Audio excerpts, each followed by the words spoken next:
അമ്മേ കാലാപുരയ്ക്കും പൊയ്ക്കൊള്ളട്ടെ. പൊയ്ക്കൊള്ളുക മകളെ, ബോവാസിന്റെ വയലിലേക്ക് തന്നെ പോവുക. അവൻ നമ്മുടെ വീണ്ടെടുപ്പുകാരനാണ്. ദൈവം നിന്നെ ധാരാളമായി അനുഗ്രഹിക്കട്ടെ.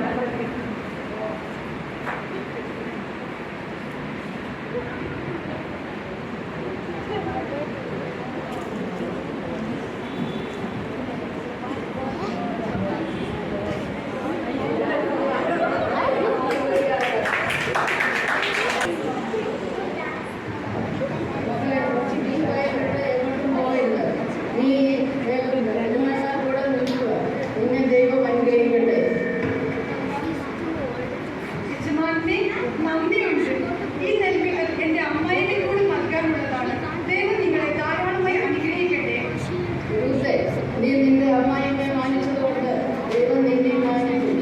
നീ എന്നെ ഞങ്ങളോട് ചേർന്നുകൊള്ളുക.